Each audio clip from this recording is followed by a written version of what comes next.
Welcome back, everybody. You know what time it is. It's time for another deep dive. Today we're going deep on Paulo Coelho's The Alchemist. Ooh, nice. And we're going to be using excerpts from the 25th anniversary edition. I know some of you are probably thinking, The Alchemist. Again. Right, yeah. But trust me on this one, even if you've read this book a million times, Yeah. I think we're going to find some hidden gems today. And we'll explore some of those universal truths about dreams and omens, Yeah. and maybe even the soul of the world. Yeah, The Alchemist. I mean, it's amazing how it can be so deceptively simple, right? Right. And yet there's so much depth there. You can read it at kind of a surface level as, just an adventure story. Yeah.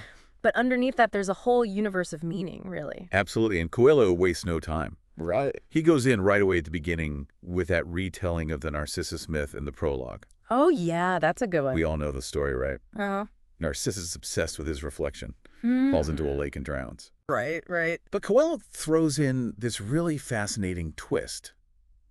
It's that the lake itself is heartbroken because Narcissus's eyes reflected its beauty. It's true, yeah. It's like the subtle shift in perspective, and it changes everything. Yeah.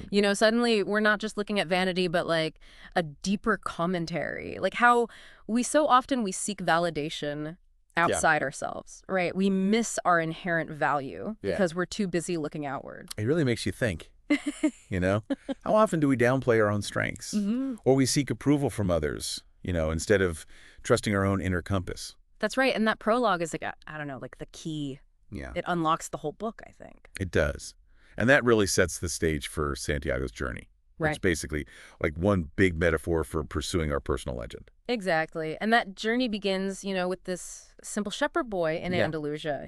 He's content with his sheep, just wandering. Yeah. But then, bam, he has this like vivid, recurring dream about finding treasure. Right. At the pyramids of Egypt. Yeah. And at first he's kind of naive about it all, right? Yeah.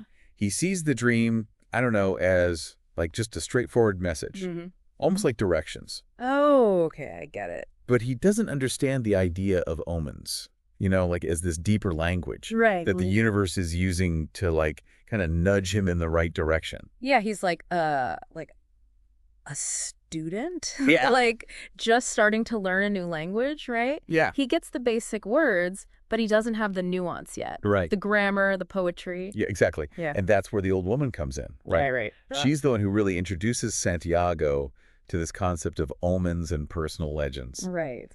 And, that really great line, when you really want something, all the universe conspires in helping you to achieve it. That's a good one, yeah. And that's what she tells him. And it's so powerful. It is. Her role is crucial. I think she's the one who plants that seed. Right. The seed of possibility in Santiago's mind. And that first step to like step outside your comfort zone, that's big. Oh, it's huge. Yeah. And that's exactly what he does. He sells his sheep, Right. travels to a whole other continent. Yeah. And, even though he's following his dream, Yeah. he immediately faces setbacks, right? He does, yeah. I mean, he gets robbed almost right away after he gets to Tangier. I know, that's rough. It's almost as if the universe is saying, okay, how badly do you want this? Right. Are you willing to face these challenges even when it's tough? Yeah. Talk about a test of faith. Right. It really is. But, he passes the test. He doesn't just give up, and turn around and go home. He doesn't, no. He keeps going.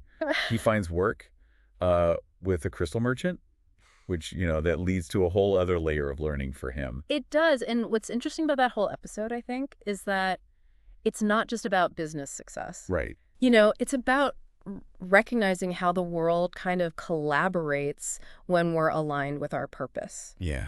He helps the merchant revitalize his shop, but in the process, he learns valuable lessons about taking risks, Right. trusting his intuition, and really recognizing opportunities. And he also learns about Maktub, Oh, yeah, Maktub, that's a big one, yeah. which, as you mentioned earlier, I think can be easily misunderstood. It can be, yeah. A lot of people, translate it as it is written, Right. and they might think that means fate or destiny. But it's not really about that, is it? It's more about recognizing when to, like, flow with life, Yeah. not fight against it. Right. Being in tune with the universe, understanding the signs Yeah. and having that courage to follow the path, that's unfolding in front of you. Have you ever felt that kind of pull? Like even when logic is telling you to do something else, Absolutely. You know that you're kind of being guided towards something, even if you don't know exactly what it is yet. Yeah. Oh, yeah. And so often it's in those moments when we surrender to the flow, to the maktub, that, I don't know, like the most incredible things happen. We start to see opportunities where we once saw obstacles. Right. And we find ourselves kind of moving effortlessly, Yeah. towards our goals. Towards those goals. Yeah. But as we're going to see with Santiago, Yeah. the path to our personal legend, it's not always easy. No. It's full of twists and turns. Sometimes it even leads us to, those crossroads Right. where we have to make difficult choices. Exactly. Yeah, we left off with Santiago kind of embracing this whole idea of maktub, right? Right. Going with the flow, the currents of life. Mm. But his journey, it throws him a curveball, Yeah. this challenge of choosing between love Right. and destiny. Yeah. It's something I think that we all kind of wrestle with on some level. Absolutely. I mean, at this point in the story, Santiago's fallen in love. Right, with Fatima. Yeah, this beautiful woman at the oasis. It would be so easy, just to stay there, Yeah. build a life, be content. Yeah, especially after everything he's been through, right? Totally. All the hardships. Yeah. Who wouldn't want a little peace and happiness? Exactly. But then, along comes the alchemist. Right. And everything changes. Yeah, it gets complicated. Yeah, he becomes Santiago's mentor, right? Yeah. Guiding him closer to his personal legend. But he also, I think, forces Santiago to face some hard truths. He does, yeah. And I like that the alchemist doesn't tell him what to do. Right. He just kind of shows him, presents this prophecy, like a glimpse into a potential future. Right. If he stays with Fatima, and it's not even a bad future, really. No, not at all. It's pretty idyllic, actually. Yeah. He's going to have a family, wealth, respect in the community. It's all there. But, the alchemist subtly points out what it'll cost. Right. That, nagging what if, Like, yeah, you'll have security, success, but there's always going to be that doubt, Right. that path not taken, a dream left behind. The omens, he warns, are going to get more persistent Right. than fade. As Santiago tries to ignore him, his heart's going to get used to its cage. Right. But a part of him, it's always going to be yearning for that open sky. And Fatima, she gets it. She's wise. She is. She doesn't try to hold him back, encourages him to keep going, tells him, I'll be waiting here for you. Always. I love that line. It's just like such a testament to true love, Yeah. That it doesn't cling or confine. It Right. supports, it encourages, Yeah. Fatima understands that this journey, it's part of who Santiago is. Yeah. And if he denies that part of himself, their love's just going to fade anyway. And so Santiago decides to trust that, right? Yeah. That their connection is strong enough to withstand the distance. Yeah. But his path, it doesn't get any easier. No, not at all. He's still got those trials ahead of him. Mhm. Like when he's challenged to turn himself into the wind. Oh, yeah. That's a big one. Remember now, Santiago's with the alchemist. Right. And they're crossing the Sahara Desert. I mean, the desert itself, it's a metaphor, right? Oh, correct. For, the challenges we face, the transformations, they run into a tribal war. Yeah. And to prove his, abilities, the alchemist says, oh, yeah, he can turn himself into the wind Right. in 3 days. It seems impossible. Mhm. And I think understandably, Santiago's terrified. Of course. But instead of giving into that fear, Yeah. He remembers what he's learned. Asks for help. Exactly. He doesn't try to go it alone this time. Right. And that's where I think that conversation between him, the wind, and the sun is so important. It shows that interconnectedness of everything. We're all part of this web, right? Totally. Yeah. And the wind, at first, refuses to help him. Yeah. Says, you're a man, men can't turn into the wind. Right. Right. But Santiago pushes back. Yeah. Points out that they were both created by the same hand. Right. Imbued with the same soul. That same soul. And then the sun jumps in. Yeah. Adds another layer of wisdom, Yeah. right? Shares how it learned to love the earth from afar, Right. giving it warmth and life, but without needing to, possess it. Right. It's beautiful. Yeah. It shows how love can be so powerful, Right. but also selfless. Yeah, I love that. And ultimately the wind, Yeah. it's moved by Santiago's persistence Mm-hmm. and the sun's wisdom, Yeah. and it guides him to the hand that wrote all, Right. urging him to tack into that power that's bigger than himself. That's the key. That conversation is huge for Santiago. Oh, it's pivotal. It's about humility, Right. collaboration, Uh-huh. recognizing that we're not alone in our struggles. Right. There's always that force, right? Something bigger than ourselves to connect with, Yeah. to guide us. And through that connection, he does the impossible. He turns into the wind. It's like the ultimate proof, you know? He understands the language of the world, that interconnectedness. Mm-hmm. But, the real treasure, as we're about to find out, Yeah. it's not about performing miracles or having power, Totally. It's something way more profound. The self-discovery, the wisdom gained, and the impact we have. Right. Even in ways we might not fully grasp. Yeah. So they finally reach the pyramids. They do. And instead of, this treasure chest full of gold, Yeah. the alchemist tells him this story about a dying father Right. and his 2 sons.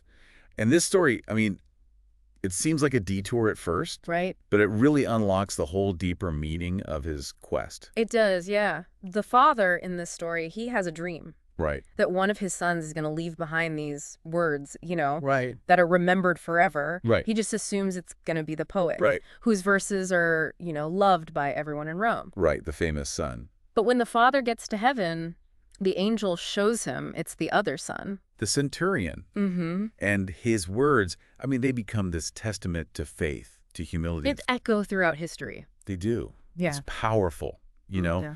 It reminds us that our impact, it unfolds in ways we don't always understand. Yeah. We might strive for fame, recognition, but it's the simple acts of kindness. Right. The genuine connections. Those leave the lasting impression. They do. And that story, it foreshadows what Santiago's about to learn, Yeah. His treasure. It's not something you can dig up Right. or hold.